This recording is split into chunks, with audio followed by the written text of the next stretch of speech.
For over a century, Johnny Walker has shared its bold spirit with the game of golf. Now, crafted with Devereaux Golf, Johnny Walker introduces the Johnny Walker Blue Label-inspired Sunday Golf Bag, elevating the game with sleek design, Blue Label hues, and refined gold accents.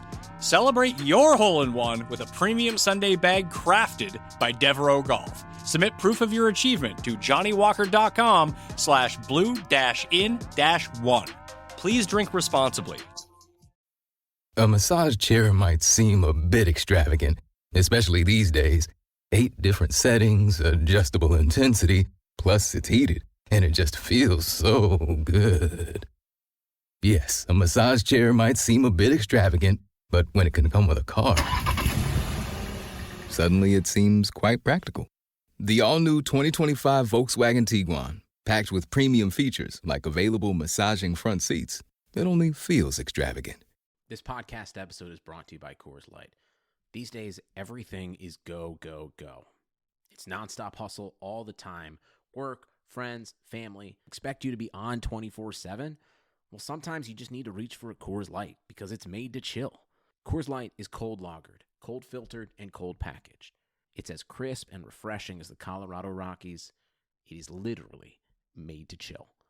Coors Light is the one I choose when I need to unwind. So when you want to hit reset, reach for the beer that's made to chill. Get Coors Light in the new look delivered straight to your door with Drizzly or Instacart. Celebrate responsibly. Coors Brewing Company, Golden, Colorado. This is Greg Olson, here to tell you about my new podcast, TE1. On the show, I had a chance to talk to my fellow tight ends who have revolutionized the position from an extra lineman to a dual-threat superstar. And just like my guests have changed the game, this year, NFLSundayTicket.tv is revolutionizing your NFL viewing experience. Stream all the live out-of-market NFL games every Sunday on your favorite devices and never miss a moment from your favorite players. Visit NFLSundayTicket.tv and use the promo code GREG88 at checkout and get 15% off your subscription. That's NFLSundayTicket.tv and the promo code GREG88. Subscribe to TE1 and get NFLSundayTicket.tv, an unmatched dual threat. The Timeline is a BlueWire podcast. Yeah, well, that's just like your opinion, man.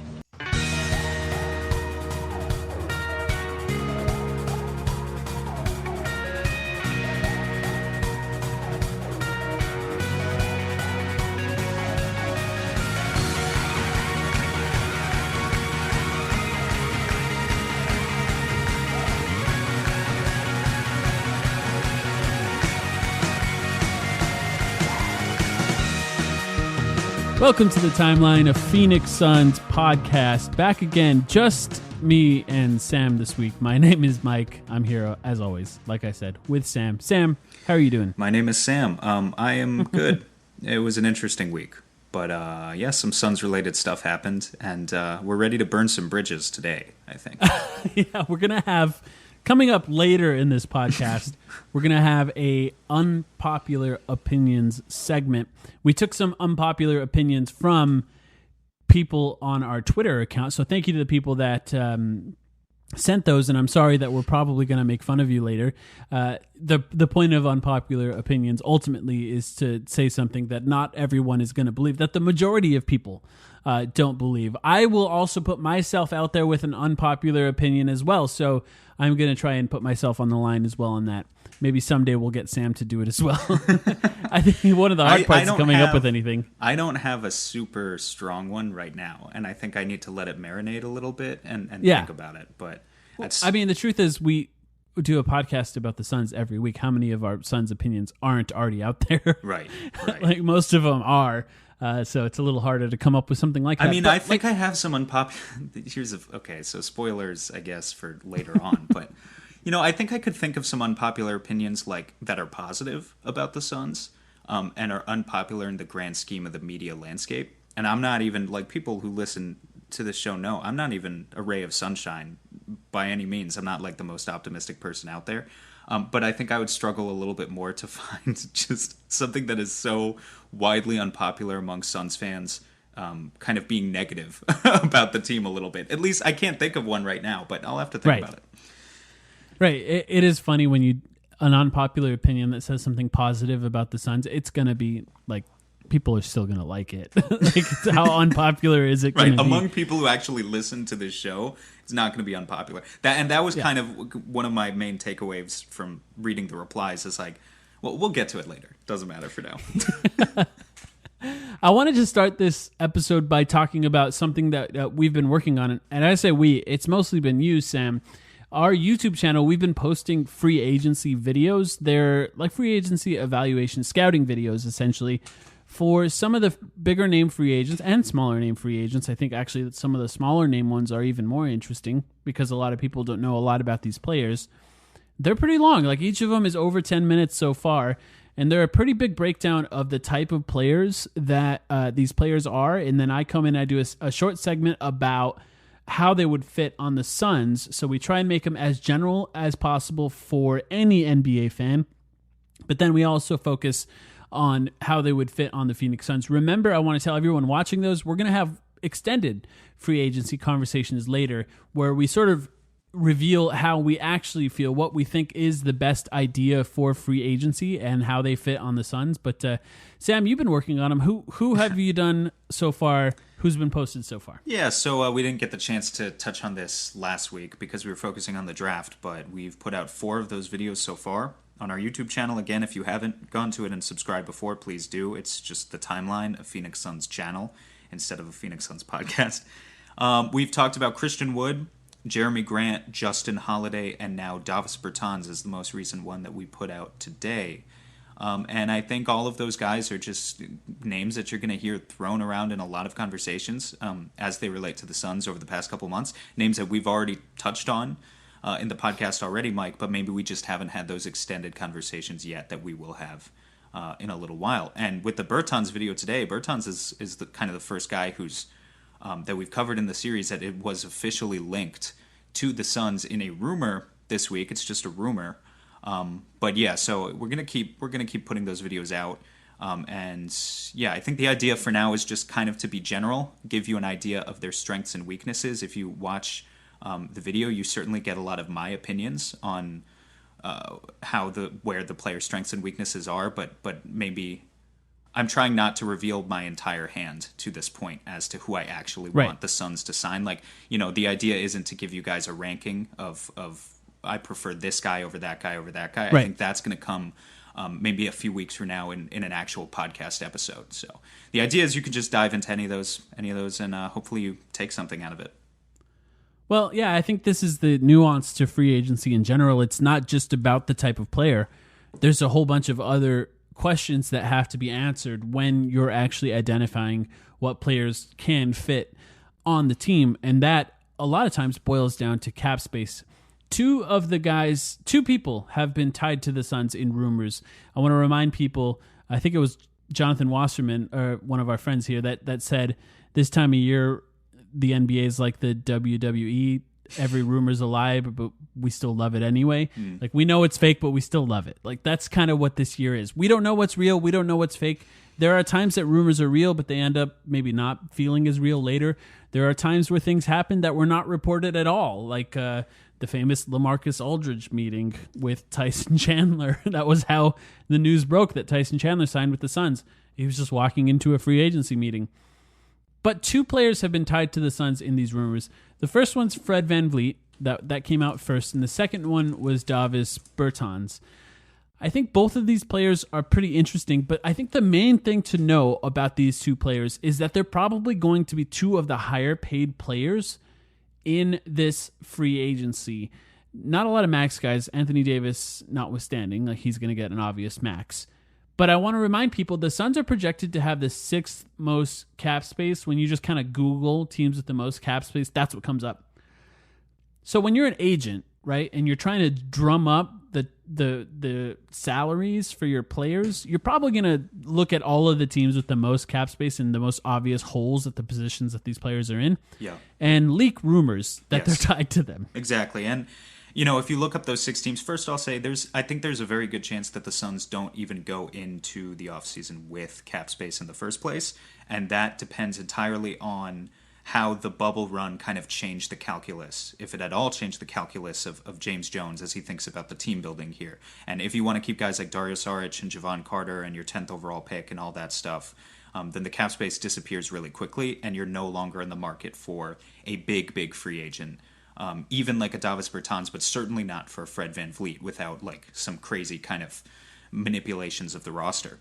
But even if you do create that level of cap space, and let's say, to go with your original point, Mike, the Suns are one of 6 teams with cap space. Those 6 teams are Phoenix, but they're also Atlanta, the Knicks, Detroit, and Miami, and Charlotte. Sorry, that's the other one. And I think you just look at those teams and like agents are thinking about which teams have the momentum right now and almost where they want their players to go that are also realistic in the sense that it has to be an organization with some level of cap space. Miami and Phoenix have to be, I would think, the preferred destinations out of those 6, except were it not for the fact that New York is such a big market. I guess you throw the Knicks in there just because, even though they're not good.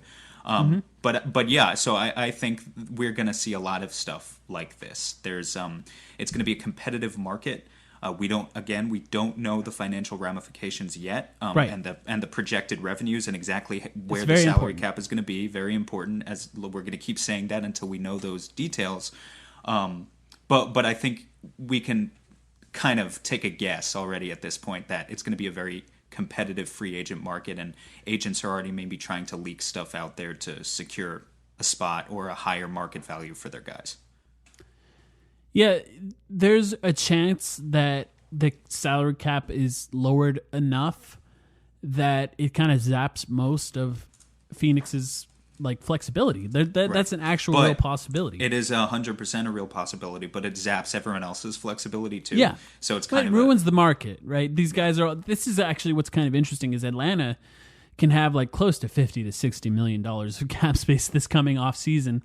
And they're kind of this wrench in the middle of all of this, in that market prices are going to partially be dictated by whether or not Atlanta is interested in a player, because they have the ability of overpaying in a way that a lot of teams don't, and that could mean potentially a lot of 1-year deals. Like Atlanta could say we want both Fred VanVleet and Davis Bertans and give them both $30 million for one deal, 1-year deal. And they could potentially do that. So that would be the most ridiculous roster, by the way, because it would be Trae Young, Fred VanVleet, John Collins, guys, and Bertans, who played the same position as well. Right. And then just no one else.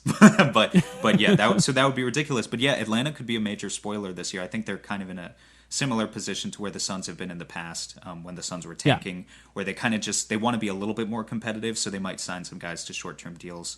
I have a conspiracy theory, I guess, about... it's just kind of what I consider to be a more nefarious nightmare scenario that I'm a little bit worried about, that I hope is not actually the case. But part of me is like, what if it's not the agents who are leaking these reports about Bertans and VanVleet, but it's the Suns? Right. And my conspiracy theory there is this. The other kind of report, I apologize, I don't remember exactly who this came from this week. Windhorst. It sounds to me like common sense. I don't think Windhorst really has any real sources inside the Phoenix organization. But Windhorst reporting this week that the Suns are interested in cutting costs, which, everyone in the league wants to cut costs, and that's why employees are starting to be laid off around the NBA, including inside the Phoenix organization. But if we take that at face value, my nightmare scenario that I am worried about is a scenario where the Suns leak a report that they're interested in a free agent like VanVleet or Bertans. They create the necessary cap space to do that, which would, again, involve getting rid of guys like Dario Saric, Aaron Baines, Javon Carter, cutting costs with a lot of those bench pieces that maybe some Suns fans wanted to bring back after the bubble run. You create the cap space. You leak a report that you're going to take a swing. Maybe you do take a swing even, but like a half-hearted swing, like a bunt. You bunt at it. Never really with the real intention of landing one of those guys. And then a couple weeks into free agency or a week into free agency or something, Fred VanVleet signs his max contract with the Knicks, and you backpedal and you pick up like Jordan Clarkson or something, and you're like, hey guys, look, Jordan Clarkson. He's, and I'm not picking on Jordan Clarkson. I actually like Jordan Clarkson, but like just a name to throw out there, like a middling free agent that you get with that cap space, kind of totally waste the potential assets at your disposal at the beginning of the offseason, and you enter next year with a worse team, but you manage to cut costs in the meantime and pretend that you took a swing at one of the top-tier free agents as if it was like a LaMarcus Aldridge situation from a few years ago. That's a conspiracy theory, but it is a scenario that is in the back of my mind as something I'm worried about, kind of seriously. Well, I think that that would be horrible, first of all. Yeah. It's not completely out of the realm of possibilities, though. I think it's important to remember that the Suns were sort of hedging a lot of bets as far as making money in this coming 2020-2021 season. And by that, I mean they're opening a brand new arena. They were planning on selling season tickets at a higher season ticket price. There's not any guarantee that fans are going to even be able to be in a building. We're not sure what next season's going to look like so far. Robert Sarver spent a lot of money out of his own pocket to build this practice facility, and part of the funding for the arena renovation was also out of his own pocket. So as far as owners, he's already one of the owners that has the least amount of money. Now, this is all relatively speaking. He's a very rich man. But very rich people don't like losing money. That's a big thing. So I think that that's an important thing to understand, and I think that we have to... Definitely, there's not much we can do. As fans, there's not much we can do, even as people with a podcast. But we won't be afraid to say something about that, were that to come to fruition. I can promise listeners of this podcast that Robert Sarver gets no free rides on this podcast, of course. But that could happen. But it's also possible that they're looking at it as, Devin Booker is here. We have to maximize his time here. And I'm going to talk a little bit more about that in our unpopular opinion segment coming up later. But the point is, at some point you have to try to build a winner, and I think that they were sort of looking at last season already as sort of a culture reset season, and that sort of pointed to the 2020-21 season as a sort of attempt to make the playoffs season. Now, you could argue both of the seasons are that, but I think it's more this 2021 season. But let's take these reports at face value and say that the Suns are actually interested in these two players and talk about that. You mentioned something.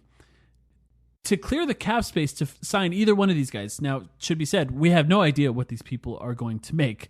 And I think every time we've tried to guess salaries on this podcast, we've been off a little bit, whether that be Trevor Ariza in our third ever episode, or whether that be Kelly Oubre when we did a video on Kelly Oubre and we estimated, I think, 16-17 million, which I guess was close. That was close-ish. That's not too bad. Yeah. We don't know what these guys are going to make, but say they make around, I don't know, Davis Bertans maybe lowest 17 million. I think Bertans is like 15 to 17, and I think Fred is the one you have to... Like, I think these guys... 25 maybe? These two guys are in clearly different tiers. Right. Because I'll give you an example. Let's say Bertans is on the lower end of that range I just estimated, and he gets 15 million, and Fred gets 25, which is just under a max contract. Because if you're competing with New York, that's what it's going to take, is roughly a max contract. The difference between 15 and 25 is the amount of Dario Saric's cap hold this year. Saric's cap hold is $10 million that is tied to the Suns' cap sheet that they can choose to relinquish in favor of more cap space at the beginning. I keep wanting to say summer. It's not summer. It's almost fall. But at the beginning of the offseason, when we finally get there, that's a big difference between those two guys, I think. But they're both going to cost a lot for sure. Yeah, and the difference essentially is that you could keep players or you couldn't. If, say, you're going after Fred VanVleet, you're probably going to be dropping Dario Saric, Javon Carter, and maybe if you try desperately to keep those players, then you have to trade guys like Ricky Rubio or Kelly Oubre and take essentially no salary in return. Right. If VanVleet gets his actual max, we did the math like last week when the news first came out. And he gets like 26 point something million in his opening season. The Suns can't even create that amount of cap space without trading Kelly Making Oubre. the trade. Yeah. Right. That's where a team actually like Atlanta might really come in handy. Like a team like Atlanta with $50 million in cap space, you wouldn't get anything for Kelly. It would be a TJ Warren trade. They would just absorb his contract into their cap space, but that might be a beneficial idea for both sides if you actually wanted to pursue VanVleet. Yeah, but it's an interesting conversation, right? Because then you're looking at it and saying one guy plays point guard, the other guy plays power forward. We have a few guys that play power forward on this team, and we have one quality starting point guard, which is more than we can say about a few of the previous seasons. So the question I think that came up, Davis, I don't think there's been enough time for a lot of Suns fans to sort of process that news yet. But the Fred VanVleet news, I think a lot of interesting conversation came out of that.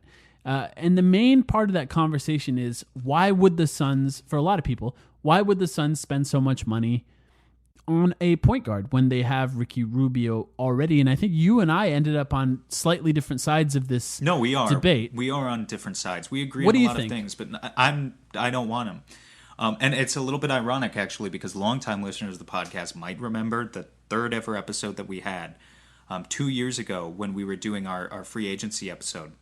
I wanted VanVleet. That was the guy I wanted when he originally signed the 2-year deal to go back to Toronto. And you argued in favor of Trevor Ariza, and we ended up getting Trevor Ariza. And now a couple years later, Fred VanVleet is a much better player than he was 2 years ago, but I just don't think it works. And it's not even necessarily because of the fit, although part of it is because of the fit with Ricky Rubio. That is definitely part of it. It's just a depth thing for me. I think the Suns are in a place where they need to get more decent players and not fewer, like we had last year when we only had 4 or 5 decent players on the entire team. And if you theoretically add VanVleet, but you have to, say, give up the 10th pick in the process, so you can't even draft someone onto the wings, or you have to trade Kelly Oubre for cash, you're getting rid of Dario Saric, Javon Carter, a capable role player. I'm not comfortable making those types of moves. And it quite possibly leaves you in a situation where Mikal Bridges and Cam Johnson are the only decent players on the wings, which is a scary place to be. I don't want to fill out the rest of the depth chart with veteran minimum guys at those positions. So it's not that VanVleet's not a great player. He is a great player. I just think that there are, quite honestly, better free agents out there for Phoenix. They may not be as sexy as names, but any of the guys I was talking about that we've already covered on our YouTube channel, Christian Wood, Jeremy Grant, Davis Bertans, who we'll talk about in a second, any of those guys I think would just be much, much better options for Phoenix in the short term. I totally get that perspective, and I think so much of it is boiled down to Ricky Rubio, like he did a good job. Yeah, that's true too. Yeah, but from like a general philosophical standpoint, basketball wise, I genuinely think that more shooters with good defense and more wings that can play defense and shoot is better for the team in the long run. Right. And I know that in one of these scenarios, you can trade one of those wings in Kelly Oubre away, and that gets rid of one of them. But Christian Wood, and I know we're going to save some of this conversation for the future, is more of a traditional power forward. Davis Bertans not super mobile as far as forwards go, which is a problem when you get to places like the playoffs, where guys are more targeted on defense than the regular season. So in general, what I think is Devin Booker with a guy like Fred VanVleet, by the way, who is 26, another situation where it's rare that a young free agent at a position of need, which is the situation with Christian Wood, is available in unrestricted free agency. That's just a rare scenario. Right. It requires a guy to be kind of a diamond in the rough of some sort who's discovered, like an undrafted type player, second round. That's the only time this happens. Exactly. And for that to be available at a time where a lot of Suns fans are saying, well, we need to look at the future starting point guard for this team. One of the conversations that we just had about Ricky Rubio is limiting his minutes and how he's more effective in less minutes. That's something that we've agreed on in the past. At some point, you have to look at what is Ricky Rubio's role in the future. Now, I would like the scenario where we can keep Ricky Rubio and have Fred VanVleet. Now, I do think that so much is made about trading Kelly Oubre, and I think we're going to talk about him a little bit later. And I generally tend to disagree with most of those ideas. But I think a guy like Fred VanVleet might actually make it worthwhile, whereas a lot of scenarios where people bring it up wouldn't make it worthwhile. And I still think it would be hard to replace him, but I think a long-term fit, Fred VanVleet next to Devin Booker would be deadly. He is a great, great, great shooter, and he still plays good defense. Sure, he's a great shooter. He is an anomaly. I mean, there's a reason he went undrafted. He's got like a 6'2" wingspan, and he averages 2 steals per game. I mean, you could say part of it, I think you could say he is protected in a Toronto defense where he's surrounded by the perfect talents around him, and he wouldn't be surrounded by the same guys in Phoenix. But given the tools that he has, he is a remarkable player.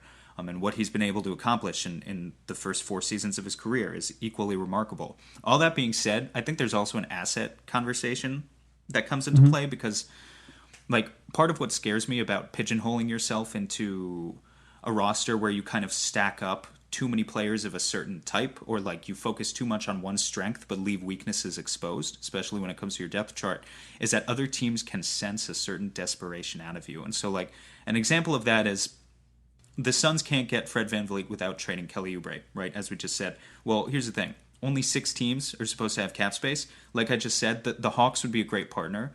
But what's to stop the Hawks from saying, hey, we know we're one of only 2 or 3 teams that you can realistically go to, Phoenix, that could even absorb this guy who's a decent player to begin with, if you want Fred VanVleet. So we're not going to do it unless you give us a first-round pick. That's not the be-all, end-all, but like that's just where the conversation starts. So like let's say Atlanta's like, give us a first-round pick, and we have to do it. It would be a TJ Warren trade all over again. We give them a first-round pick, then, okay, great, we've created the cap space. We go out and get Fred VanVleet. Now we've got 3 guards. The next nightmare scenario that I'm worried about is 3 months into the season, we have a repeat of 2015 where Ricky Rubio says, hey, you know what, actually, I don't want to play here anymore. I thought I was going to start. Okay, well, now we have to go out and do the same thing we did with Dragic and Isaiah Thomas and go out in a situation where we have no leverage and try and trade a guy. And maybe, again, they say, hey, we're not taking this guy unless you give us a first-round pick. We know you're desperate. You know, so, like, do you get what I'm saying? Like, I can envision this scenario where those sorts of things start to add up, all because the Suns wanted to tie their future to a VanVleet Booker backcourt. And that doesn't sit quite right with me. I understand all of that, but I think ultimately it boils down to there are a lot of scenarios where the sort of, and we're going to get into this, I think, more in the future because it's going to take a little more research and maybe a little better of a format to explain these. But there are scenarios where you can have Fred VanVleet and keep Ricky Rubio. And almost all of those scenarios, in my mind, the team is better.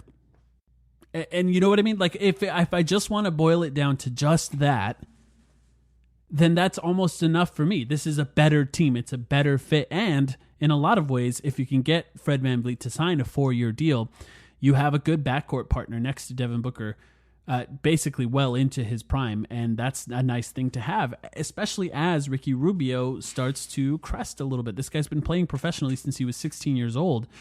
At some point, it's going to take a toll on him. I think we find a way to work that phrase into every episode. Every episode ever. Did you know Ricky Rubio's been playing basketball since he was 16 years old? I think there's always we find a way to wedge it in. I mean, at some point it's going to matter. You're right. You're right. It will matter. And finding a Rubio replacement is important. I understand where you're coming from. Well, and the other part is, I mean, I think Schmidt is in the back of my head now. Every time I know Schmidt is in the back of your head. He's in the back of my head too. But I know.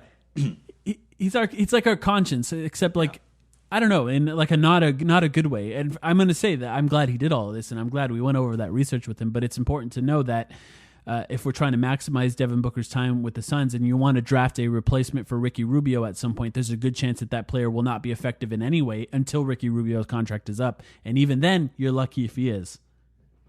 That's what it says. That's what that's what the numbers say. Maybe Elliot Kobo. I can't even say it. Maybe Elliot Kobo could be that guy. You know, here's the other half of Schmidt's analysis would say that this is the unfortunate thing about the NBA is that the Suns have to make difficult decisions. Yeah, I still can't even argue for it, but there is a serious point in here. The Suns have to make difficult decisions about guys like Elliot Kobo and Ty Jerome, who were blatantly bad basketball players this year. But the other half of Schmidt's analysis from last week, for anyone who didn't listen to last week, this is all related to last week's episode about the draft, and about players not being good until year 4 or 5, basically. The majority who are taken outside of the top 10. The other half of that analysis would say that if you hold on to them long enough, they have as decent a chance as anyone else of turning out by year 4 or 5. But and usually they're a little less expensive. You just can't always afford to wait that long with guys like that. Yeah, and it's just an interesting conversation. I think that it's like we're in this perpetual point guard conversation on this podcast, and we'll never be out of it until there's a young guy signed for an extended period of time. And I just remind people that's hard to find. It's hard to come up with a scenario where you can get a young point guard for a long period of time. Big fan of Fred VanVleet personally. Yeah, I mean, look, he's great. Don't you kind of want to see the Suns score 140 points per game with Davis Bertans, though? I mean, there's a scenario where Davis is the worst defender that you can add onto this team, literally. Yes, I think for his price, he is. For a free agent who's going to command $15 million a year or more, roughly, something, who knows? Davis Bertans is no doubt the worst defender we're talking about. But the Suns, I mean, oh my God. If you haven't, look, sorry, it'd be insane. Shameless plug, but if you haven't, I think that people have this conception that, I mean, I'm not saying that people haven't watched Davis Bertans, many of them have, but I think people have this idea of a 40% three-point shooter is a 40% three-point shooter, and that's just not true. Like, they visualize Davis Bertans as a guy in a 6'10 frame. They know he shoots 40% from deep, so they think, oh, like Cam Johnson? The Suns would add another Cam Johnson?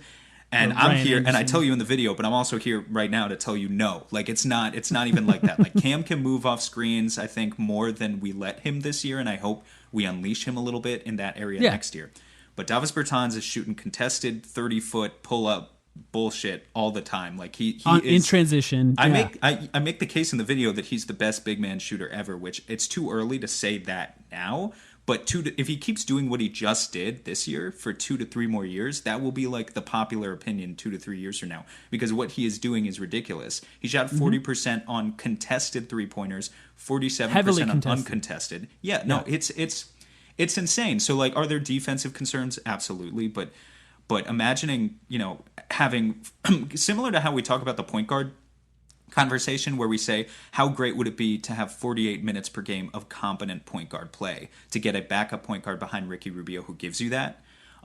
In this case, we could say, how nice would it be to have 48 minutes per game of stretch 4 gravity next to Devin Booker, right? Like, you wouldn't necessarily want to play Cam Johnson and Bertans at once if maybe the defense doesn't work.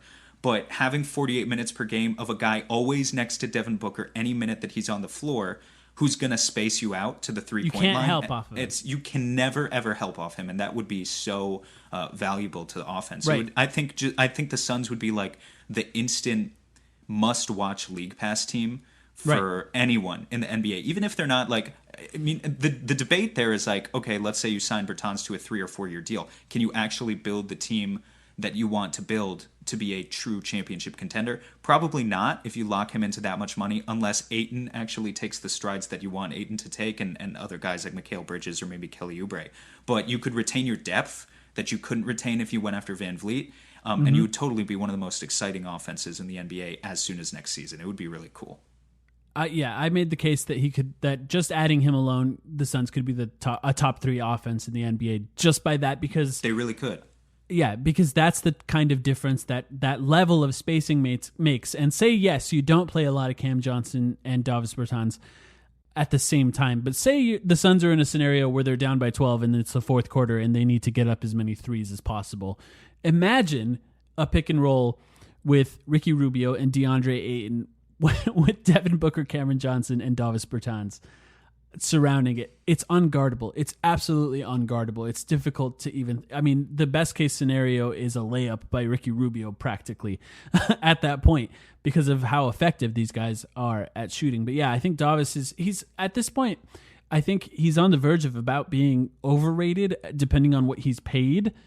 But that's because of how insane what he did was. And I think you're right.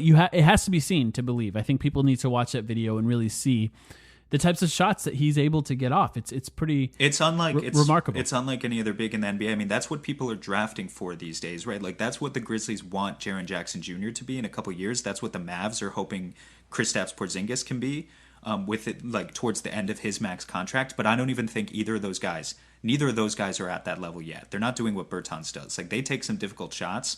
But truly never seen anything like it. It's ridiculous.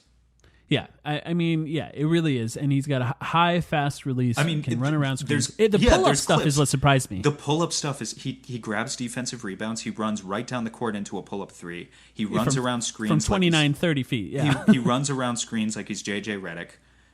It's the things you can do with that offense. It's absurd. I also do make the case that I think he's a better playmaker than he gets credit for. Like, I think he would fit into a 0.5 system. He definitely he's never seen a shot he doesn't like. That's kind of what happens when That's what he's there for. Right, he's there. Like, he'll pull up from 30 feet when maybe he should have passed the ball. But, like, if he's shooting 40% on those shots, okay, just let him do it, I guess. But I do think he also has, like, the high IQ. I mean, he played in San Antonio for 3 years. I think he has the high IQ of a guy who knows how to make a read when he needs to. And so he won't average a ton of assists, but he actually makes some really pretty passes from time to time.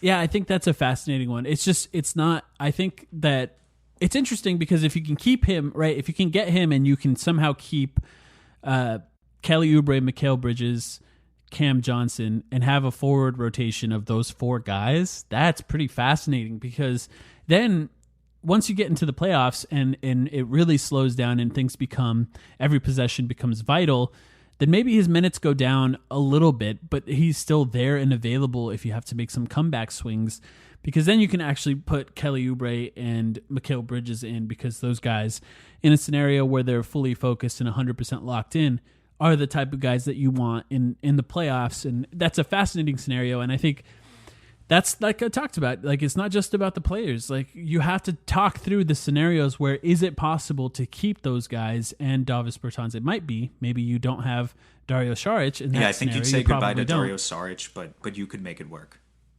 And that's a fascinating one. And so that's in a sense, that's why I actually kind of believe that one. And I actually do think James Jones genuinely wants shooters. Like, I do think that's something that he wants. I guess it can be argued who's in charge now, thanks to David Nash that was writing about Jeff Bauer. Yeah, it was a good article. Or yeah. column, I guess you would call it. But yeah. Yeah, a fascinating 2 reports. And I think that obviously more of these are going to come out. If I had to guess, I could see the Suns being tied to Christian Wood. I think Detroit being one of the team that has cap space. And I don't know, they're just in such a fascinating scenario with Blake Griffin. I worry about what their Suns are going to be tied to as far as trade rumors, but so far in the free agency rumors, I'm not mad at either of these. I think the Fred VanVleet one is more complicated, but might have a better return on, like, long-term investments because of how good he can be next to Devin Booker. But I think both of these players would make the team better. Is there and more versatile. Is there an obvious, like, older unrestricted free agent who would make you nervous if we were suddenly tied to them? Like, Gallo would make me nervous. I think Gallo is an interesting one because he's so injury prone. Right. And I think, and I also think there's a good chance that he wants, like, a longer deal here towards the end of his career. And, it's like Davis is what, 27 years old? Yeah. Right? Yeah. He's 27. I mean, he's had 2 ACL tears in the past, but he is 27. 2 ACL tears, but like what? I mean, yeah. Yes, he's athletic, but he has not been injury prone in his 4 years in the NBA. He hasn't missed a lot of time, to his credit. Yeah, and I think a lot of that is he's not doing a lot of the things that can cause you to tear your ACL. Right, for a like lot he of these doesn't guys. he doesn't go for a ton of contested rebounds to fight on the glass. He's not playing great. He's not trying to dunk on anyone. Exactly. So, like, he avoids contact, and that, I guess he just knows that's how he sustains his career. But in a sense, you can kind of look at those 2 guys on sort of a Ryan Anderson scale of a contract becoming less and less valuable at the end of the contract. And I think there's a higher chance of that happening with Gallinari because of his age than it would be with Davis Bertans. So I pulled up a list just online of some of the older unrestricted free agents this summer. And, of course, 3 of the first 5 names that came up are Goran Dragic, Marcus Morris, and Brandon Knight. So if you want to kick the tires on any of those old pals. Wow, Brandon Knight's out of the league then, right? Yeah. There's no chance anyone signs him. I don't think so. I guess there's like a tiny chance that he goes to like a contender in like a Troy Daniels type role where you don't play at all unless they're getting killed. Dragic would be nice, but I don't think there's a chance he's interested in a third stint. He would low-key be like kind of the perfect third guard. You keep Rubio. I totally agree. I mean, he was very steadying for Miami in round 1. Yeah, and he actually has been relatively healthy. Like, he's older now. He's in his 30s, and he's been relatively healthy. It's not a guy who's missing a ton of time, not playing as much as he did when he was younger. But yeah, that would be a good fit. Obviously, we're going to talk a little bit more about that in the future. Any other thoughts on these free agency guys? No, I think we've covered it enough for this week. All right, let's take a quick break, and we'll be back with some unpopular opinions in what may be our most unpopular segment that we've ever recorded. Leave your 1-star reviews now. You've counted on restaurants, now they're counting on you. And while their dining rooms may be closed, they're still open for delivery with DoorDash. DoorDash is the app that brings you the food you're craving right to your door. Ordering is easy. Open the DoorDash app, choose what you want to eat, and your food will be left safely outside your door with a new contactless delivery drop-off setting. Choose from your favorite national restaurants like Chipotle, Wendy's, and the Cheesecake Factory. Many of your favorite local restaurants are still open for delivery too. Just open the DoorDash app, select your favorite local spot, and your food is on the way. Right now, our listeners can get $5 off and 0 delivery fees on their first order of $15 or more when you download the DoorDash app and enter the code BlueWire. That's $5 off your order and 0 delivery fees on your first order when you download the DoorDash app and use the code BlueWire. Don't forget, that's code BlueWire for $5 off your first order with DoorDash. Sundays are coming back with the NFL. With NFLSundayTicket.tv, you can stream every live out-of-market NFL game every Sunday afternoon on your favorite devices. Plus, Red Zone and DirecTV Fantasy Zone channels. Never miss your favorite teams and favorite players. No matter where you live, NFLSundayTicket.tv is your key to the most glorious Sundays ever. Use the promo code BlueWire at checkout and get 15% off your subscription. Visit NFLSundayTicket.tv and use the promo code BlueWire.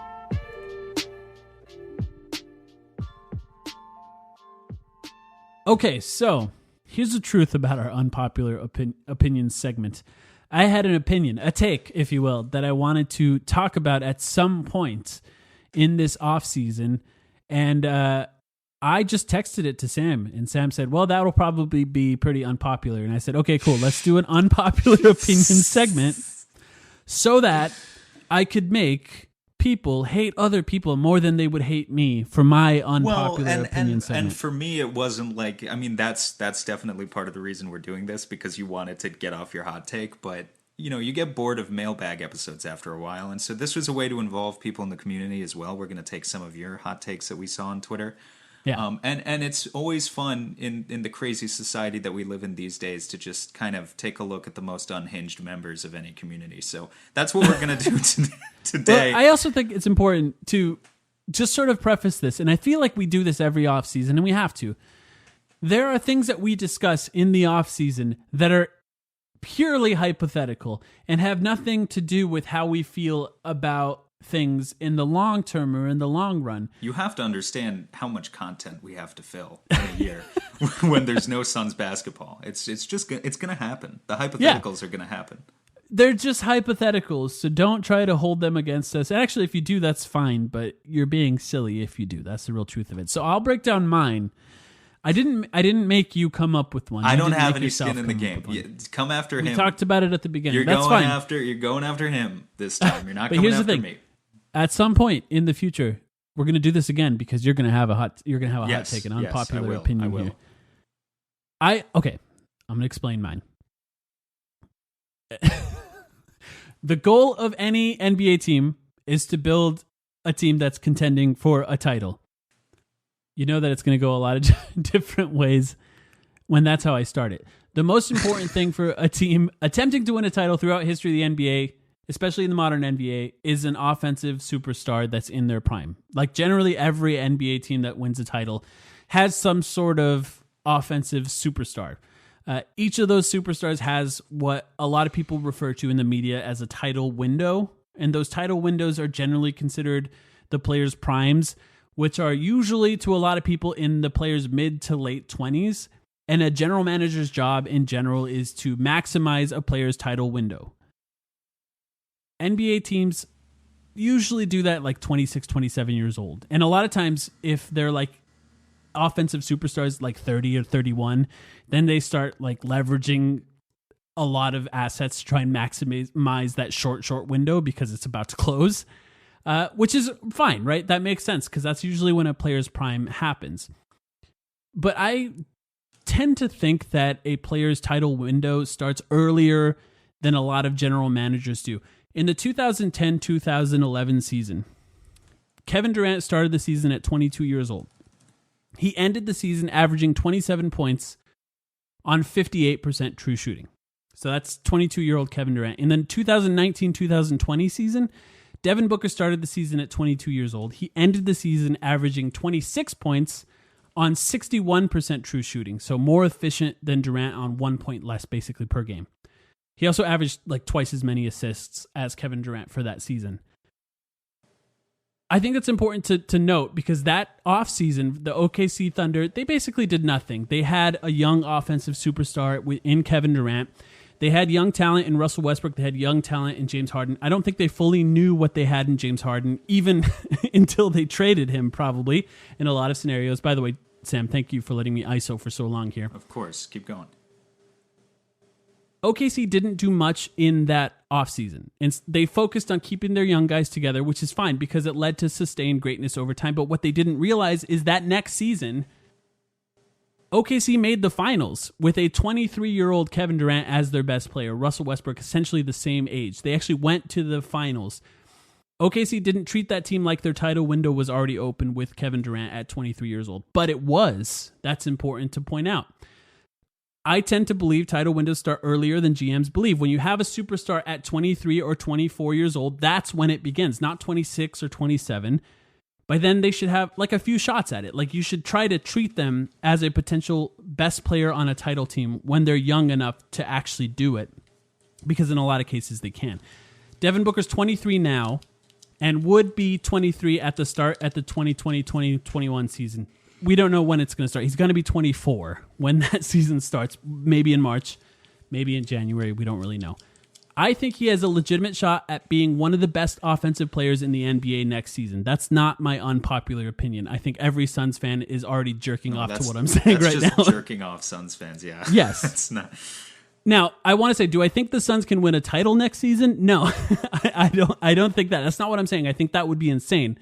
But I do believe that the title window, in quotes, might be kind of open for Devin Booker. And I want to be careful because there's nuance. Like James Jones needs to treat Devin Booker's title window as cracked. It's open a little bit. Here's one way to look at it. If Devin Booker was on this year's Raptors team, Toronto Raptors team, would they be considered a legitimate title threat? Just that alone, say he replaced Kawhi Leonard? I think they probably would be. Yeah, maybe. Yeah, they'd be better than they are, and they're already. They would be better than they are, and I guess they're already a contender. But they've sort of outperformed expectations. But you're right. They would be considered a contender. Right. I said a lot. What does it mean? I think that's the important thing to get to. A large part of me feels like this team should no longer be building at the pace that they're currently building at, and that every what does that mean, Mike? That every asset needs to potentially be on the table to try and build a winning type of team around Devin Booker. Let's say Devin Booker, this is a realistic thing. Devin Booker averages 28 points on 63% true shooting next season. Do you have any guess how many players have done that? Like at any age? At any age. I'm going to guess like 2? 4. Okay, all right. Can I guess the 4? You can. Michael Jordan? No. No, okay. Probably no older players. Let's see. Probably there's 2 older players. Steph Curry two. in his 30-point per game season? Okay. Correct. James Harden did it once? No. Fuck. KD? KD, yes. Okay, so Curry and KD. You said there's 2 older players? Yeah. Oh, fuck. Okay. I'm sorry. This is in the last, by the way, 15 years. In the last 15 years. Oh, this is the last 15 years. Okay, because I was about to I'm sorry. I'm also lying here. What? The other 2 are Charles Barkley and Adrian Dantley. Okay. Charles Barkley and Adrian. So 3 champions and Charles Barkley. Yeah, sure. So Devin Booker could do something next season. He has a legitimate chance of doing something next season that Kevin Durant, Steph Curry, Charles Barkley, and Adrian Dantley have done. That means that you have a potential offensive superstar on your team.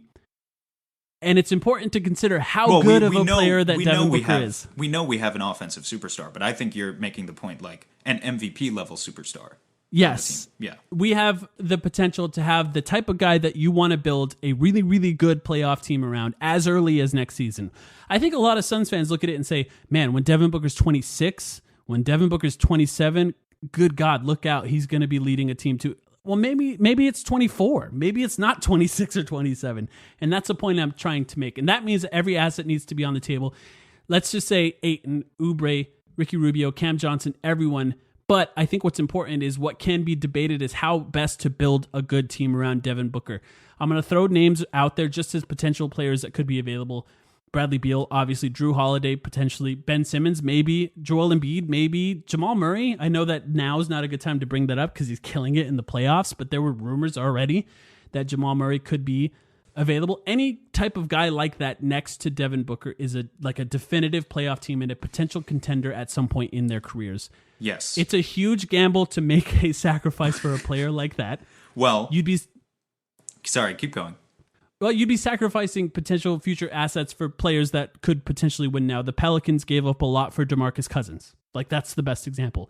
And they did that partially because they were worried about Anthony Davis not wanting to stay, which, in their defense, he didn't. I mean, that could be Devin Booker when he's 26, very easily, a couple years from now. But to be clear, are you getting to it, or? Here's the hot take. Okay. The hot take.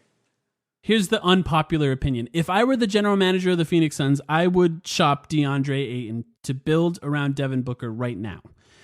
For a few reasons. I think the value of a big man in the NBA. You just made people angry at home, Mike. I can smell the one-star reviews coming in.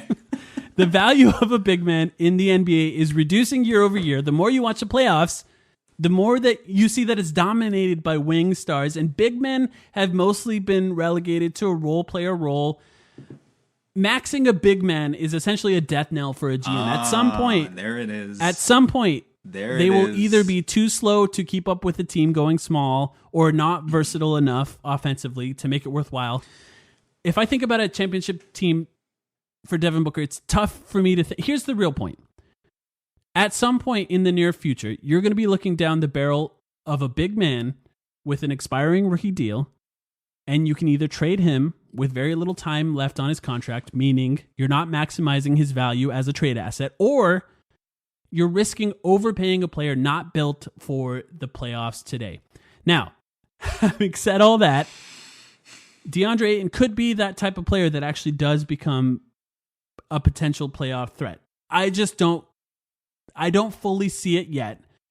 And I think if he ends up not being that player, right now is the max of his value, and it's going to go down after that. Well, so I was going to say, the interesting thing here to me, don't come after me, people.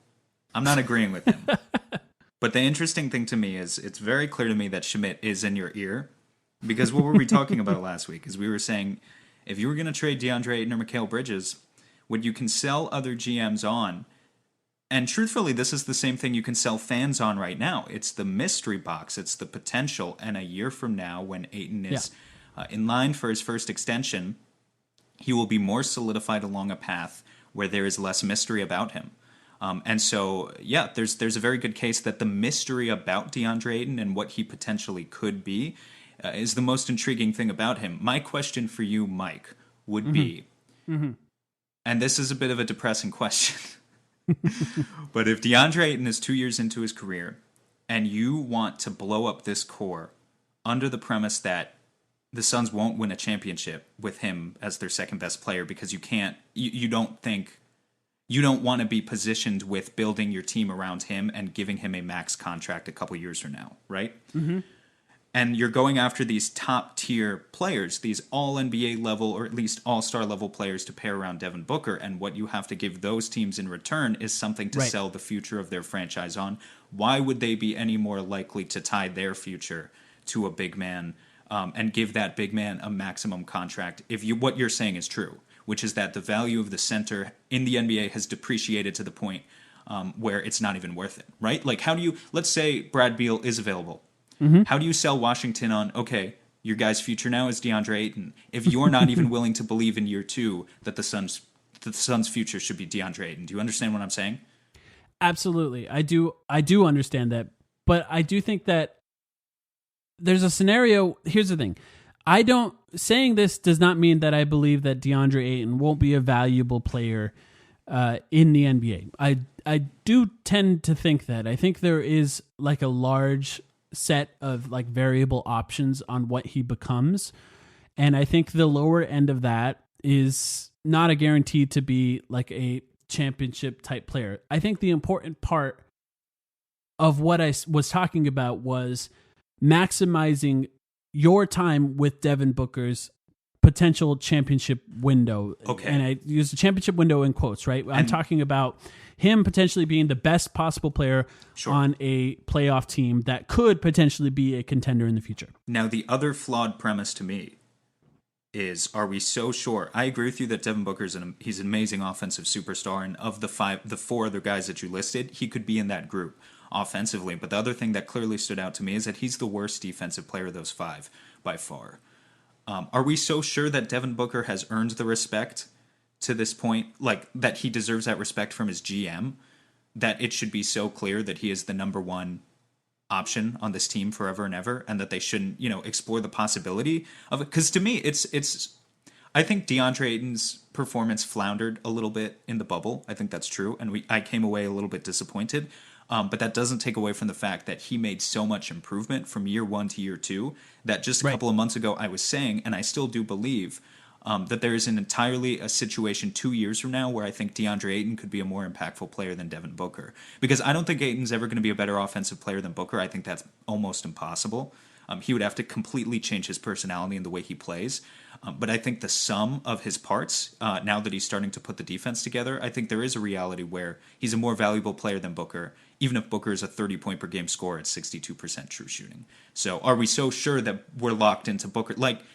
Does Booker deserve the same respect that Kevin Durant got at 22 years old when Durant was next in line to LeBron James? Like, Durant was considered the next LeBron for those couple of years. Right. And no, I don't think you are. But I think that's the type of calculation that you have to make as a general manager. And I guess I'm not necessarily not sure on that because I think that often you and I have talked about what Devin Booker has accomplished on a team that had 5 head coaches and terrible player development over an extended period of time. And part of me wonders what he's really capable of if he were surrounded by even just one other like superstar or star player being on that team. What happens then when gravity is being pulled 2 different directions? How much space and how much are they capable of accomplishing as far as complementing each other? So I guess I'm not entirely sure that James Jones or Jeff Bauer or even Robert Sarver doesn't necessarily think that, because it's possible that they do.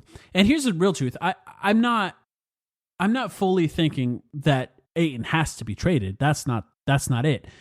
But I do think that you have to look at what could potentially be available for DeAndre Ayton in this offseason just to see. I think that's the main thing. You look at what could be there, because if you could put another superstar-esque player or star-ish player next to Devin Booker that is going to perform right now, then I think you're maximizing his time as one of the best offensive players in the NBA, much better than what you could be. And look, DeAndre Ayton may take another leap next season and be excellent, and that would be great. And if you don't trade him, especially, that would be great. But I think there's a lot of Thunder fans that look back on Kevin Durant's time with with OKC, and think maybe they should have done a little bit more. And I think there's a risk with Devin Booker that you're going to do the same thing as Suns fans. Yeah. And maybe I'm wrong. I'm happy to be wrong, and I don't believe this strongly. Like, it's not something I think strongly. And there's not a right or wrong right now because we don't know DeAndre Ayton's future. Right. It's just you take you trust your gut and you take the calculated risk, and you see 10 years from now where his career ends up. Let's read some other unpopular opinions so people can get mad at other people instead. Yeah, let's do it instead of me. And I think we've got a wide array of stuff here. So it's some positive stuff, it's some negative stuff too.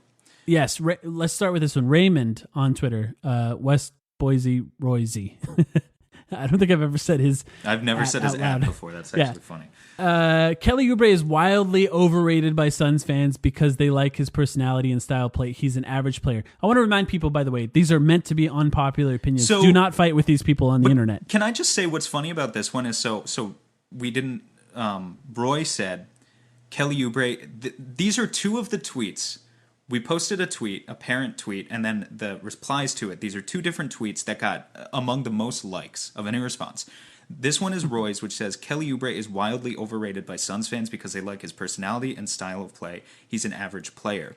Another one from Brandino says, keeping Kelly is essential to our future success. His impact isn't quantified by his numbers, though they are good. He's a vibe. Under no circumstances do you trade him. Those are two contrasting opinions here, and both people believe that they have the unpopular opinion, which is what I think is so interesting about the community, is that there are these issues that are probably 50-50. That doesn't necessarily mean either side is unpopular, even though you may be under that.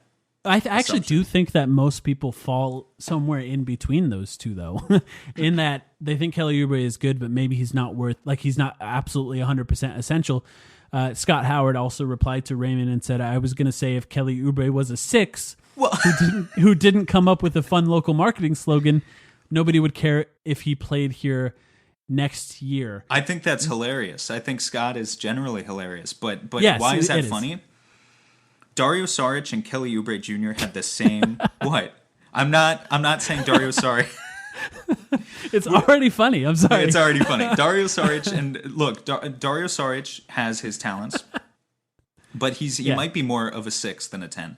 But beyond that, Dario Saric and Kelly Oubre Jr. had the same value over replacement player this year. Right. Sorry, advanced stats. But they had the exact same value this year as players. And think about the difference in discourse between how we think about them. Dario kind of saved himself by his good play in the bubble, and now some Suns fans are like, oh, we want to bring him back as a 6th man for $8 million a year. Meanwhile, Kelly's probably looking at 15 to 20 next year on the free agent market. If you just look at the advanced stats, the discrepancy between those two players doesn't really make sense. So there has to be another reason for it, and I think with Phoenix, a lot of the reason is, as Brandino says, the vibe, the push-ups, the culture. But is any of that actually valid? Is any of that actually a valid reason to keep him off the trade market if it prevents you from becoming a better team? I don't think so. I think this is an interesting conversation because my whole thing is Kelly Oubre scored 19 points a game this year. That's something that very few players in the NBA have done. I'm sorry to cut you off, but yep. TJ Warren scored 19 points per game in the NBA last year. I'm not drawing a direct comparison to the two because they're different players, but think about how Suns fans talk about TJ Warren now. Yeah. Yes. So what I did is I wanted to take a look at this. I wanted to take a look at players in the NBA in the last, this is my last 15 years stat. This is where I was getting confused earlier. Gotcha. In the last 15 years, players in the NBA who have scored 19 points per game but have a value over replacement of less than 1, because Kelly Oubre is like 0.7, about the same, like you said, as Dario Saric's, but have a usage rate under 25%. This is what I find interesting about Kelly Oubre. He's scoring 19 points per game. He has a low value over replacement, but he has a low usage rate as well. So that means that he's maximizing his usage in his scoring.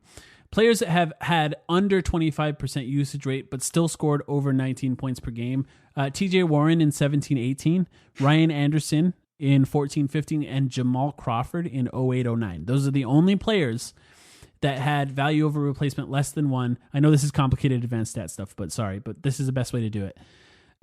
If you take away the usage rate of under 25%, and you look at players that have averaged over 19 points per game, but still had a VORP of less than 1, that's when you get a lot more players in the last 15 years. There's 26 players. And that's when you start seeing names like Michael Beasley, Julius Randle, Monte Ellis.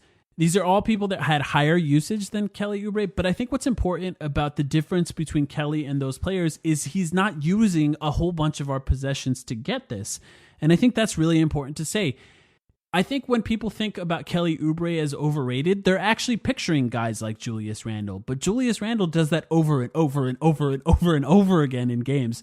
Whereas Kelly Oubre maximizes transition points and, yes, still does attack the basket a few times.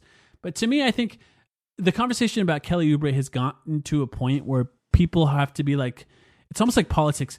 It's gotten to the point where people have to be really far on one side or really far on the other, and there's no nuance to it. He's still a 26-year-old wing, and if you're watching the playoffs right now, he seems like a guy that you would want on your team when you're in the playoffs. Am I right? Or am I wrong? No, you're right. It's just a price point conversation for me. Kelly's a high-level finisher. I think definitely he has a place on a playoff team. I think some of the comments talked about how sort of the 35% 3-point percentage as a dividing line between what could make him valuable and what can make him not valuable. I completely disagree with that. I think 35% is fine. Where he shot this year is fine. What's important for KO, where he's at now, is being better defensively, more focused on a night-to-night basis, more consistent in his defense. Yeah, that's actually interesting because you talked about the offense. I think if there's anywhere where Kelly's overrated, it's his defense. It's not his offense. Absolutely. There's a big gap between. I think there's as much of a gap between Kelly and Mikal as there is between Cam and Kelly. Well, there's probably more. I mean, honestly, probably Cam Johnson has progressed his defense to the point in the bubble where he's not too far behind Kelly now. Right. I don't think. Yeah, that's an interesting thing. He plays the passing lanes. He gets to. I'm talking about Kelly. Plays the passing lanes. He gets deflections. He injects energy. But yeah, I don't think he's an impact defender to the level that Suns fans might believe he is. And not with his team defense, not with his rotations. Right. That's the important part. Where Cam Johnson brings value as a defensive player is team defense. I think Kelly Oubre is, as far as one-on-one defense, is better because he's like stronger and more athletic, and that makes him better. But I think there's going to be a lot of conversation about Kelly Oubre, and I thought those two unpopular opinions were an interesting way of sort of identifying how fans currently feel about him for whatever reason. Next one, Cody Hunt, one of our friends here. Igor Kokoshkov used DeAndre Ayton in the right way for his development. If Ayton was used his rookie year the way most people on Twitter wanted, DA wouldn't have made as big of defensive strides as he has. Give him 30 post-ups a game. Was I think the way that a lot of people talked about it is just like they just wanted hook shot after hook shot, which just isn't the way the game is played anymore. I could never visualize that argument exactly, No. So like feed DeAndre Ayton more, sure, but how, we kept talking about that over and over and over again on this podcast. He doesn't dribble, so he just has to stand there in the high post, and you give him a post touch, which we know is not good offense in the NBA in 2020. So it's I just wanted one 3-point attempt a game. That's what I wanted. Just one. Right. Yeah, no, I agree with Cody here. I think Igor was right. I have to give a lot of credit to Igor because if you go back and you look at his introductory press conference when he was announced as the head coach of the Suns, and he was asked about what he wanted to do with DeAndre Ayton. Maybe it wasn't his introductory press conference, I don't remember. It was very early on in his tenure before the season had started. And he was asked what his expectations were for DeAndre Ayton, and he said, I think DeAndre Ayton can be a defensive player of the year type player. That was instantly what he focused in on. Right. And so even though a lot of that improvement didn't tangibly come until year 2, I do think he set the foundation, and I think Igor deserves a lot of the credit for that. And beyond that, I thought it was interesting. Cody posted a poll to his own Twitter after this, which was inspired, I think, by this hot take, where he asked Suns fans, how many games do they think, and you can think about your own answer at home, but how many games do you think the Suns would have won if Igor Kokoshkov was the coach this year instead of Monty Williams? The Suns went 34-39 this year under Monty, and in that poll, 61% of people said that the Suns would have won 6 games less under Igor, or even more than that. So, in other words, 61% of people in the poll thought that we would have gone at best 28-45 this year with Igor Kokoshkov, even after adding Dario Saric and Ricky Rubio and DeAndre Ayton getting another year of development, which is on pace for a 31-win season. I calculated it, and I just think that's a little bit disrespectful. Like, I understand that there was momentum building towards Monty being a Coach of the Year type candidate at the end with the bubble and everything, but I don't think it made that much of a difference. I think a lot of Igor's issues were personnel based. And you put if he had this team, I don't think he's the motivator at all that Monty is. But I don't think he's leading this team to a 30-win season over an 82-game pace. I think he could do considerably better than that. I think that's really difficult to say. But I tend to agree with you there. And I think Igor did a great job. And I honestly, I don't know that this is an insanely unpopular opinion with our listener base. I think there are people who don't tend to not agree with that, but I don't know that it's our fans here. Here's another one by Yeezy at John Yeehaw. People should settle down about the bubble 8-0 run. I like this one. This group isn't good enough for a real playoff run. Sample size matters. I think this one Sample size matters. Math matters. Shut the fuck up. Stop being this guy basically just said stop being excited about things. But but he's right though, right? But he's right. That was the second part of my statement is he's right. So you go back to the bubble. I had to retrace our steps. and look at each box score and look at exactly who played, because I already forgot.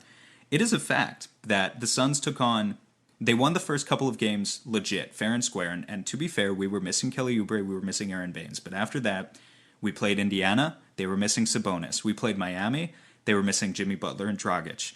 OKC was missing Steven Adams, Schroeder, and Gallo. Philly was missing, it like kept compounding upon itself. Like each subsequent game, there were more key players that were missing.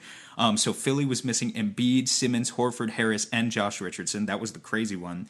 And then by the end, Dallas was missing Porzingis, and Luka only played 13 minutes. So yeah, we went 8-0, and it was awesome, and we almost made the playoffs. But like, we should not, if that was the level of competition that we were playing, where there were that many key players missing, we should avoid getting ahead of ourselves. I do agree with that take. Yeah, I think we tend to agree with that in general on this podcast, because we talked about it in the last 2 episodes that we had. As far as team building goes, I think that's the important thing, and I think James Jones agrees. If James Jones is to be believed, and in general, the things he said are usually not misleading in any way, the things he says, and he tends to agree with that. This next one, Ayton's, this is from Kyle McDonald, at Kyle McGriddle. Ayton growth this season on both sides of the ball was encouraging, but ultimately I think he is the 3rd best player on a good team. The D-Book-DA duo with complementary pieces is insufficient for sustained playoff success. Goal should be to find a 1B to Book's 1A. This is kind of mine. I was saying, you only put this one in so that there was someone backing you up. Like, you just wanted some evidence. There were a few things that were similar to this. And I'm not necessarily saying that I even agree with this in general. I think it's more about trying to maximize Devin Booker's peak, which I think can start next year. So the problem, of course, with this premise is that we're going to answer these questions, but then they can't respond to us. Right. My question, and I had half an hour to break mine down. Right. My question to Kyle would just be like, more good players always helps. It would be great to find a 1B, because I agree, actually, with part of his premise. DeAndre Ayton is not necessarily that 1B, but how? Like where are you going to find that guy without trading DeAndre Ayton, you know? Are you getting it out of Mikal Bridges' trade? Is it coming from Kelly Oubre in the 10th pick? Yeah. In a sense, maybe we've gotten to the root of why Kelly Oubre is overrated by some Suns fans, because they're hoping for that out of him. Right, they're trying to pump him up artificially. That's possible. And he's a 19-point scorer. A lot of fans look at that first, right? That's the first stat they look at. So I don't know. I don't know that we have to discuss that one any further. Rising Suns 1 on Twitter said, not 100% comfortable with the Bridges Johnson. This I think is a good one. With Bridges / Johnson as the starting wings long term. Would love Johnson to be big minutes at 6th man and move Bridges up to the 4 once he's stronger. And for now, go after a stud, he says. And I think he's referring to like some of the guys that we've talked about, Christian Wood, Davis Bertans, one of these guys, one of these power forwards that we've talked about, Jeremy Grant maybe. I think that there's some semblance of truth to this, and you could even put Bridges and Oubre into that, where we've seen them look really good, but the question of long-term sustained success for small ball lineups is a legitimate question sort of across the NBA in general. And there are teams that it may not be successful up against, and a lot of times you look at potential injuries when you're playing up in size like this. So, what do you think about this one? Why am I losing my train of thought here? No, sorry. No, I agree. I think if the Suns go in with Cam Johnson as a second year, well, okay, let's run it back a little bit. If we're talking about Devin Booker's title window opening next year and Cam Johnson is your starting power forward, I just don't think that makes too much sense. Right. Yeah, no, I think there's a good argument where it doesn't even have to be like getting Bertans or Wood or whatever. Like if the Suns just keep Kelly Oubre should be starting power forward at least next season over Cam Johnson, certainly. Yeah, I still tend to think that, and I think that's okay. I think you still could get a pretty significant amount of minutes out of Cam Johnson. We've talked about it. These guys that are threes are playing 3 and 4. That opens up a lot of minutes for them. Suns fans, this is from @NBA is best for, which is NBA discussion is his name on Twitter. Suns fans are way too confident about Cameron Payne, and it's best to move on from Dario. Okay, but Well, again, he can't answer for himself, but it's like, who are you seeing that is too confident about Cameron Payne? I feel like I haven't seen that part of the equation. I haven't seen. It's possible I muted those people, but yeah. I mean, like, I like campaign, but I guess that just goes back to the question we answered earlier. Not the question, the take we addressed earlier about not getting too excited about the bubble run. Campaign is reason number one for that. Go in with level expectations next year. Right. And then it's best to move on from Dario. I'm going to give him the benefit of the doubt and assume that this take is not like Dario sucks, I hate him, and he should die. But more so like I want to create maximum cap space. And to do that, we can't have Dario Saric, and I want to pursue other targets, which I think is very reasonable. It all depends. A lot of these takes, here's the thing about a lot of these takes. A lot of times it's not actually about what you say, it's just about how you say it. And depending on how you alter your tone, it's really true. And it applies to our podcast as well. It's just, sometimes some people need more hand-holding than others, and it just depends on the tone. And some people are more accepting of. If I was on ESPN's First Take, for example, and saying the exact same thing I said for my unpopular opinion, it would have been about 30 seconds long, and it would have started with, the Suns need to trade DeAndre Ayton. Me shouting that instead. And that would have probably garnered a lot bigger of a reaction, which is their goal. But yeah, I think you're totally right about that. But I do think it's interesting. I think like maybe moving on from Dario Saric to try and go after a bigger name guy like that is something that Suns fans are sort of like, a lot of Suns fans aren't willing to do that because they're so worried about depth. And maybe depth is a little easier to find than some of these bigger name guys who have like these potential massive impacts for the starting lineup. So I don't necessarily agree with that one, but I don't necessarily disagree either. And I think that's where the nuance comes in. And that's why it's hard to have these guys sort of not represent themselves. This guy on Twitter, his name is Mbappe for MVP at @HiZai_19, I think. DeAndre Ayton will be the best center of his generation. There we go. There's a reasonable take to level out you being a meanie to DeAndre earlier. Well, I don't know about reasonable, but yeah. No, I'm kidding. You shoot on this one first. I mean, there's a small chance that he is. Yeah, my only thing is the best guy at every position have something else, and that something else is not easy to identify, but they have it. And I'm not talking. It's a very esoteric quantity you're talking about there. But. I'm not talking about something they do on the court. I'm talking about a mentality. There's something there. Now this just did become First Take because you're talking about that Kobe mentality now. They need to have the clutch gene. Is it not? Look, is it not true? Like it forces them to Kobe to work harder than he possibly any other player. It forced Michael Jordan to work hard. It forced LeBron James. It, but yeah, I don't know if I'd put LeBron in the same tier. I'm talking the best at every position, like the definitive best. They have it. They all have it. I genuinely believe that, and I don't know that he does. There have been guys in the history of this league who have at one time been the best player at their position without having that mentality.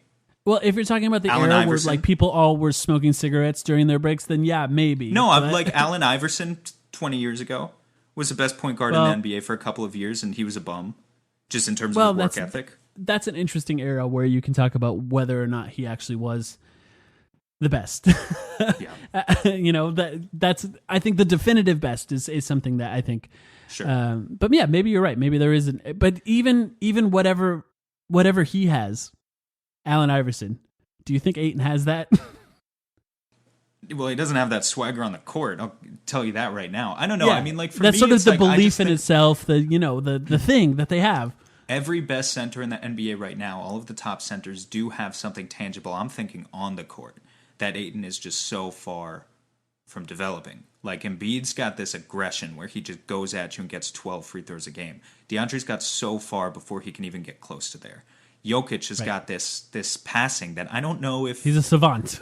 Like some things you can develop, but some things you can't. And vision, Absolutely. like I don't think Jokic's vision is something that DeAndre Ayton could ever develop, no matter how good his coach is. So he has to make it up in other ways. But I don't know. It's gonna be hard. it's going to be hard. I'm not telling you it's impossible, but I wouldn't bet on it. That's all I'll say. Yeah. I think that it's possible he could be like a top 3 center of like at any point of his career in the NBA. Well, so I think that's possible. I do think it's possible he could be the best center in an individual season, but I don't think people are going to look at this generation of players and definitively. Well, I don't know. Maybe. It's kind of like Amari Stoudemire in a way, actually. Again, they're not similar players, but I think people look at Amari Stoudemire and they look at 1 or 2 years where he made an All-NBA team. I'm not talking about Suns fans right now. I'm talking about the national perspective, right? And the national perspective on Amari Stoudemire is he had 1 or 2 years where he was really, really good, like 26 points per game, 9 rebounds. He made the All-NBA second team, stuff like that. But in the grand scheme of things, and of course part of this is because of injury, but part of it is also just because of him never really ascending to quite the next level. When you ask people today about that generation of big men in the 2000s, they're going to talk about 3 guys at the top, and they're going to talk about Tim Duncan, Kevin Garnett, and Dirk Nowitzki. And while it is true that Amari went toe-to-toe with each of those guys in various playoff series throughout the 2000s to where it looked like he was right on par with Tim Duncan in say 2005 when he was averaging 30 and 10 over the course of a playoff series. He never did it consistently enough in the regular season, night in and night out, and had the sustained playoff success. So he kind of falls outside. He's on the tier outside of those guys when people examine his legacy today. And so maybe the same thing happens to Ayton. I don't know. Yeah. I certainly think he can make all NBA teams. The second or third team, I don't know that I've seen it in him yet that he can be the best center in the NBA and make like an all-NBA first team. Yeah. Hope so. I almost talked myself into it halfway through that one. Here's one from Austin Sear, who's been on the podcast. Bridges has the highest ceiling of any player on our roster. Now that's a hot take. That's a hot take. Now, the positive ones are easier than the negative ones because, I could easily come out and be like, Cam Johnson will be the greatest shooter of all time. And it's like, you can't prove me wrong, but it's like, okay, what, Time will prove you wrong. This one is interesting. This one's interesting. I really hope so. If you had to argue against it, you just say Devin Booker, right? That's the argument against it. If you had to argue for it, first of all, I wouldn't be doing it in good faith. But it would be fun. I haven't done my research. Has there ever been a player in the history of the league that came into the NBA at like age 23 and became an MVP? Because isn't that what Bridges did? Like became an MVP. Oh, Tim Duncan? Tim Duncan he didn't ever win MVP, did he? No, he did. He did 1 year, and Tim Duncan was a college senior. That's a good example. He's the Tim Duncan of wings. I agree. We Tim agree, Duncan Austin. We agree. Tim Duncan came into the league as a championship level player his first year in the league. But here's the fun part about making the case for Bridges. He's a genius, a basketball genius.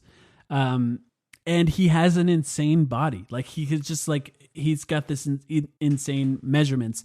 So the idea of him having the highest ceiling is fun to picture. Like say you were to make a My Player on NBA 2K with the measurements of Mikal Bridges and make him like Kawhi Leonard level ceiling. That would be an insane player to watch. So that's a fun one.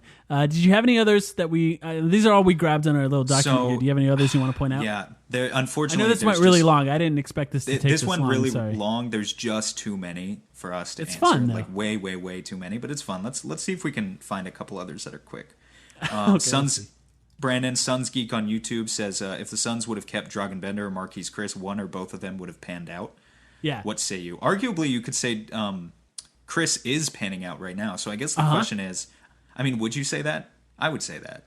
Yeah, absolutely. Like I think Chris is becoming a valuable, like a useful rotation player in the NBA. Like he's not going to live up to his draft level where he's drafted, but that's not the point. I think. Could he have become that in Phoenix? I think that is impossible to answer for sure, but I think that you can argue that the environment that was created under Monty Williams is the type of environment where he could potentially succeed. It's just the damage that was done before that type of stuff lasts. So I'm not entirely. I think that it's easy to say that if it were one of those two players, it would be Marquise Chris, though. Yeah. It's not going to be Dragan Bender. Totally. Although, I was thinking about the fact that Dragan Bender right now, like we were the other day, you were doing tweets about Poku, which it's funny how that's happened. But but the premise of Poku, he's 18 years old right now. And if you draft him, again, this is a reference to our episode last week. So if you didn't hear it, then maybe it won't make much sense. But the premise of drafting a big like Poku, who was a 7 foot tall big man, is that he won't be good until year 4 or 5 at the very least. And Dragan Bender, like, he's 22 years old. You know, he hasn't even been given the chance to reach that point yet, That's which is fair. what's kind of crazy to me. Like, maybe Bender does become something in a couple years from now, and he's an above replacement level player. I don't know. Yeah, I think that a lot of the point of Schmidt's data that he showed us was that even guys like John Morant are below replacement level according to VORP, but you can see it. You know what I mean? You can just see it. And you just can't see it with Dragan Bender still. So I think that part is still missing there. I think if either of those guys were to do it, it would be Marquise Chris, but I still think the odds are against him.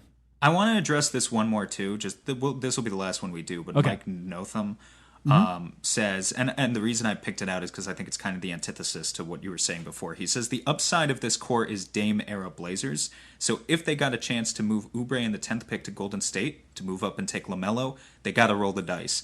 Jones needs to get more aggressive about raising the ceiling of this team rather than worrying about Booker leaving. I think why that's interesting to me is because it is, like I said, sort of the opposite of what you were saying, in that it seems like if you want the Suns to make the big move now for a star, that's doing the opposite of raising the ceiling. You're trying to go all in because you believe in Devin Booker's ability to win a title right now, whether that's right or wrong. Mike is out here. He's saying we need another star next to Booker. Booker's not going to get it done.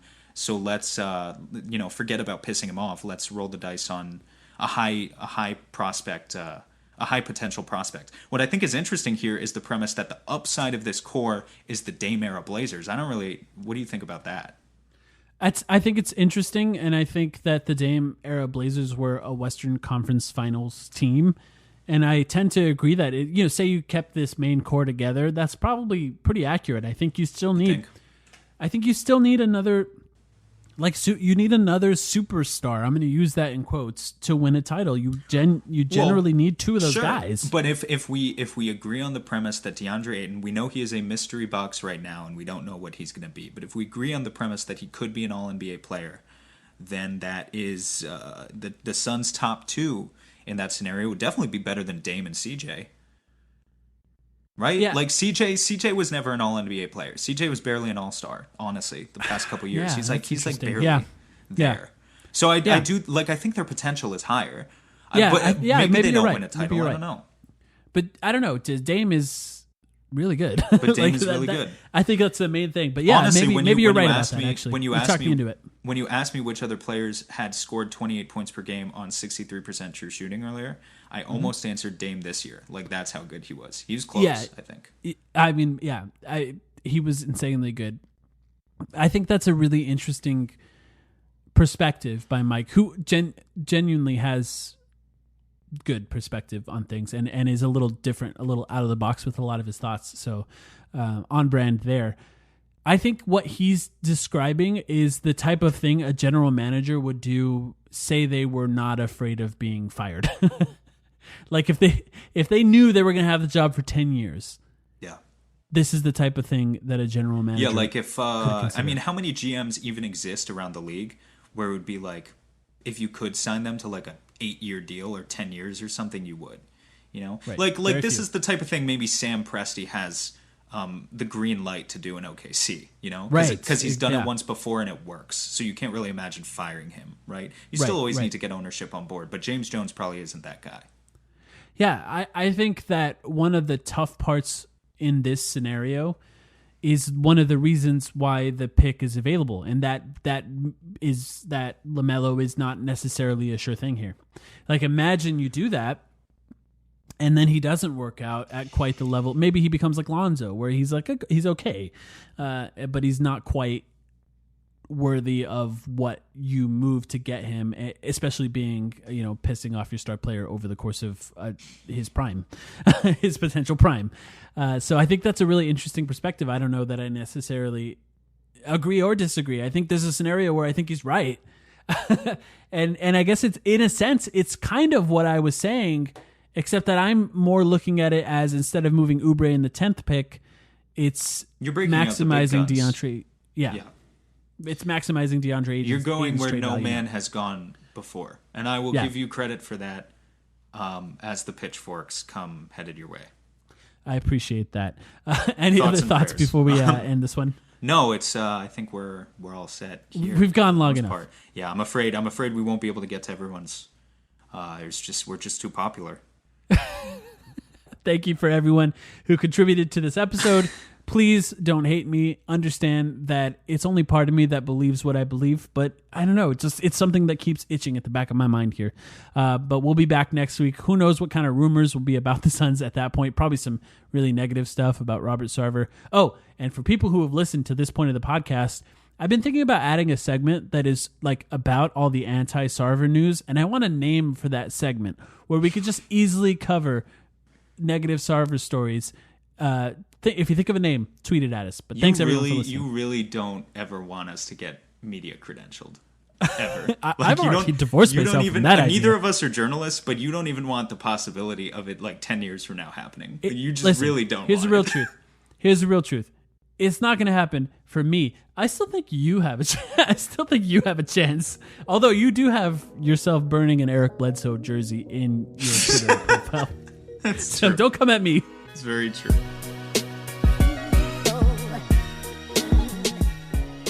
Did somebody say playoffs? NBA and NHL are playing for the gold, and our partners at BetOnline have you covered. Get in on all the action, including new NBA bracket contests with plenty of chances to win.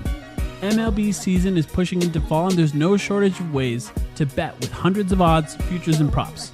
So take advantage of the return of sports, and remember, the casino never closes. Check it out all day and all night. Go to BetOnline.AG and use the promo code BlueWire to receive your welcome bonus. That's BetOnline.AG, promo code BlueWire. BetOnline, your online sportsbook experts.